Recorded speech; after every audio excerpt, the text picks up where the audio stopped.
বিশ্বনবীর কলিজার টুকরা ফাতেমা, ফাতেমার কাছে বিশ্বনবী যে বললেন, মা আমার কলিজার টুকরা নয়নের পুতুলি, তোমারে আমি সবচেয়ে বেশি ভালোবাসি। আমার চাচাতো ভাই আলী তোমাকে বিয়ের প্রস্তাব দিয়েছে, আল আনতে রাদিয়া, তুমি রাজি কিনা বলো। সাকাতাত, ফাতেমা চুপ করে রইলেন। বিশ্বনবী আবার জিজ্ঞেস করলেন, ফাতেমা বলো তুমি রাজি কিনা। মা ফাতেমা কথা বলে না, সাকাতাত, চুপ করে রইলেন। আবার বিশ্বনবী বললেন, তুমি যদি না বলো কেমন করে বুঝবো রে মা, আমার ভাই আলীর সাথে তোমার বিবাহের ব্যাপারে তুমি রাজি আছো কিনা বলো। সাকাতাত সাকিতা, তিনি চুপ রইলেন। বিশ্বনবী বুঝলেন আসসুকুতু নিসফুর রিদা, চুপ থাকা সম্মতির অর্ধেক। তার মানে ফাতেমা রাজি। বিশ্বনবী বিয়ের অ্যারেঞ্জ করলেন। এরকম মেয়ে এখন খুঁজে পাওয়া মুশকিল। বাপে জিজ্ঞেস করবে, মেয়ে কিছু বলবে না, বরং মেয়ে একটা নিয়ে আসবে, এসে বলবে বাবা ও দারুণ না, বলে না। এরপরে পোলাও কয়, ড্যাড আমি হলাম ইয়ো ইয়ো, আছে না নাই?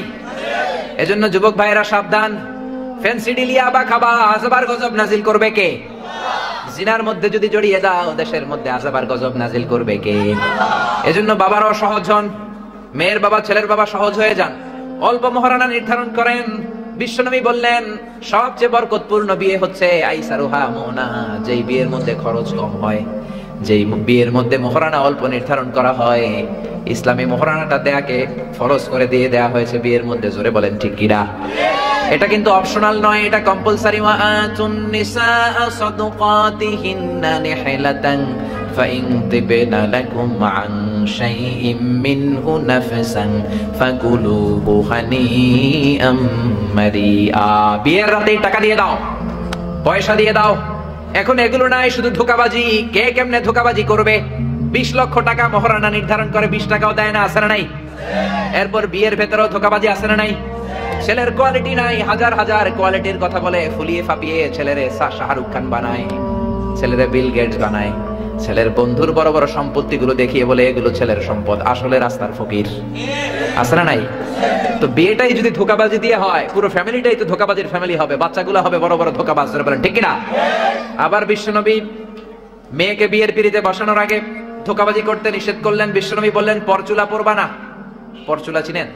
মেয়ের মাথায় চুল নাই, আলগা চুল লাগে, এটার বলে পরচুলা। এটার কি বলে? হারাম। আল মুতাগায়্যিরাতু লিখালকিল্লাহ, আল্লাহর দেয়া স্বাভাবিক সৃষ্টিকে যে নারীরা বিকৃত করলো, কিয়ামতের দিন আসামির কাঠগড়ায় দাঁড়াবে, ব্রু প্লাক করে, একেবারে ঐশ্বরিয়া রায় বানায় এমনি। তারপরে পশম প্লাক করে, এগুলো হারাম, ঠিক কিনা? আবার অনেক মেয়ের মাথায় চুল কম, বিয়ের আগে মেয়ের মাথায় পরচুলা লাগায়, তারপরে ছেলের সামনে বসায়। ছেলে দেখে তো মহা খুশি, আরে ঐশ্বরিয়া রায়, আমি রাজি। ছেলের বাপও রাজি, মেয়েও রাজি। বিয়ে হয়ে গেলে এবার বাসর রাত। স্বামী যখন স্ত্রীর সাথে দেখা করতে গিয়েছে, তখন দেখে আগের চুল মাথায় নাই। কয় তুমি কে? কয় আমি তো তোমার টুনটুনি। তুমি আমার টুনটুনি, তো তোমার চুল কই? কয় চুল নাই, পরচুলা লাগাইছিলাম। শুরু হলো ভেজাল দিয়ে, যেরকম ঠিক কিনা? আবার ছেলেরাও এরকম করে, মাথায় চুল নাই, সালমান খানের চুল লাগায়, আমির খানের চুল লাগায়, অমিতাভ বচ্চনের চুল লাগায়। পরচুলা লাগালে এক একটা ছেলেদের ফিল্মের হিরোইনের হিরোর মতো লাগে, যেরকম ঠিক কিনা? বিশাল বড় চুল লাগাইছে। মেয়ে পক্ষ দেখতে আসছে, মেয়ে তো মানি পারে না, এখনো বিয়ে করে ফেলে। মেয়েও খুশি, মেয়ের বাবাও খুশি, মাও খুশি, হয়ে গেল বিয়ে। এবার বাসর রাত, ছেলে ঘরে ঢুকেছে, ছেলের দেখে মাইয়া দেয় দৌড়। কারণ মেয়ে মনে করতেছে এটা তো আমার জামাই না, পরপুরুষ, এখানে আসে কে? ছেলে বলে, ও দৌড় দিও না, ও আমার কলিজার টুকরা টুনটুনি, আমি তোমার আসল বর। তুমি বর, তোমার মাথায় মাল কই, সাথে মাল কই? চুল কই? কত বড় চুল দেখলাম, সাথে তো তোমার কোনো মাল নাই। কই আসলে আমার মাথার মধ্যে চুল নাই, ওগুলো ছিল পরচুলা।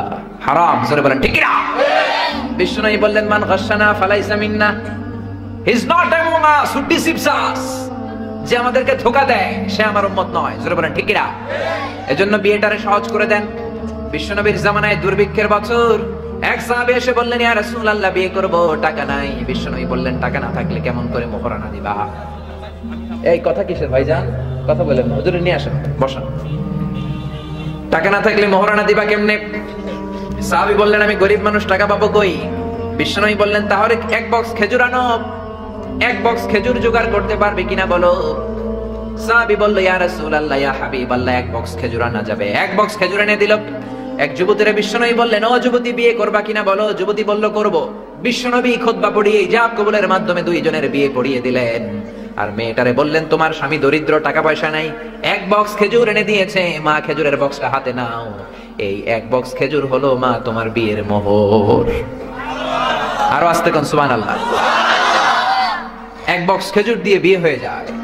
আবার এক সাহাবী বললেন নবী বিয়ে করব, বিশ্বনবী বললেন হালে ইনদাকা সাদাক, মোহরানা কই? মোহরানা নাই। খেজুর আসেনি কই? খেজুর নাই। কি আছে কই? কিচ্ছু নাই, পরনের লুঙ্গি ছাড়া কিছু নাই। বিশ্বনবী বললেন এত গরীব তুমি কেমন করে বিয়ে করবা? মোহরানা তো ফরজ। কয়টা সূরা পারো? সাহাবী বললেন 3টা। জোরে বলেন কয়টা? ওই দিন সকালে এক যুবতী সাহাবী কালিমা পড়ে সাহাবী হলো, মুসলমান হলো। ওই যুবতীরে ধরলেন, বিশ্বনবী বললেন ও যুবতী বিয়ে করবা কিনা বলো। যুবতী বলল করব। বিশ্বনবী এবার যুবতীরে জিজ্ঞেস করলেন কয়টা সূরা পারো? কয় একটাও না, আজকে সকালে কালিমা পড়ে মুসলমান হইছি, সূরা কারে কয় এটাই তো জানি না। বিশ্বনবী এই সাহাবিয়ার মধ্যে বিয়ে পড়িয়ে দিলেন। এরপরে দুইজনকে দাঁড় করিয়ে দোয়া করে দিলেন। আর মেয়েটারে ডেকে বললেন মা তোমার স্বামীর কোনো টাকা পয়সা নাই, মোহরানা দেওয়ার ক্ষমতা নাই, তুমি কোন সূরা পারো না, তোমার স্বামী সূরা পারে কয়টা? তুমি একটাও পারো না, তোমার স্বামী পারে 3টা। আজ থেকে প্রতি রাতে এশার নামাজের পর তোমার স্বামী একটু একটু করে 3টা সূরা তোমারে মুখস্থ করায় দিবে মা। এই 3টা সূরাই হলো রে মা তোমার বিয়ের মোহর। সহজ না কঠিন? এজন্য খবরদার সহজ হয়ে যান। মোহরানা আমরা বাদ দিছি আর যৌতুক ঢুকে গেছে, জোরে কোন ঠিক কিনা? যৌতুক খাওয়া যাবে? জোরে বলেন। যৌতুক চাওয়া মানে হচ্ছে ভিক্ষা চাওয়া। তুমি যৌতুক না আছে ভাঙ্গা একটা প্লেট নিয়ে মসজিদের বারান্দায় বসো। এই যৌতুককে সুলতানপুরের যুব সমাজের ভাইয়েরা, যৌতুক মুক্ত গ্রাম গড়ার, সমাজ গড়ার শপথ তোমাদেরকে নিতে হবে, জোরে বলেন ঠিক কিনা? যৌতুক যেন না থাকে। বাবা যারা আছেন তারা হাত তোলেন। ছেলের বাবা যারা, আল্লাহরে বলেন আল্লাহ আমার ছেলের বিয়েতে 1 টাকা যৌতুক নিব না। দেখেন কত আস্তে আস্তে করে হিসাব মিলাই রাখছে। মাইয়ার বিয়েতে দিছি, পোলার বিয়েতে উসুল করুন। হাত নামা, বাবা করে দিয়ে হবে না। ইয়াং ছেলে বিয়ে করে নাই, হাত তোলো। বিয়ে যারা করে নাই হাত তোলো। চিৎকার দিয়ে আল্লাহরে শোনাও, বলো আল্লাহ আমার বিয়েতে 1 টাকাও যৌতুক খাবো না। আমিন। আর জোরে আমিন। এই যে ভিডিও করে রাখছে না, মেয়ের বাবা যারা আছেন বিয়ের সময় ভিডিওটা লাগলে দেখেন কারা কারা এলাকার হাত তুলে বলছিল যে যৌতুক খাবে না। এই 1 কপি দিয়ে দিবে সবাই। এজন্য খবরদার বিয়েটারে সহজ করে দেন। বিয়ে যেই দেশে কঠিন হয়ে যায়, জিনা ওই দেশে সস্তা করে দেয় কে? তার মানে 1 নাম্বার মদ খেলে আযাব হয়, 2 নাম্বারে জিনা করলে দেশের মধ্যে আযাব হয়, 3 নাম্বার নাচ গান করলে আযাব হয়। জোরে কোন ঠিক কিনা? বাংলার জমিনে নাচের অনুষ্ঠান আছে না নাই? রুব্বানে নাচে কোমর দুলায়া, গায় না? ফেরেশতারা কি বলবে জানেননি? আপনারা বলবেন রুব্বানে নাচে কোমর দুলায়া, ফেরেশতারা বলবে তোরে পিটামু আমরা ঝুলাইয়া। জোরে বলেন ঠিক কিনা? এজন্য খবরদার যুবক ভাইরা, চোখকে হেফাজত করো, ইমানকে হেফাজত করো। গানের কনসার্ট, নাচের অনুষ্ঠান, নৃত্যানুষ্ঠান এগুলোতে যাওয়া যাবে না। জোরে বলো ঠিক কিনা? আবার অনেক যুবকেরা হিন্দুদের নৃত্যানুষ্ঠানে যায়, হিন্দুদের শ্যামা সঙ্গীত দেখতে যায়, শ্যামার নাচ দেখতে যায়, আছে না নাই? শ্যামা তালে তালে তালে তালে তালে তালে তালে তালে। কবরে গেলে ফেরেশতারা বলবে জোতা মারবো তোর গালে গালে গালে। জোরে বলেন ঠিক কিনা?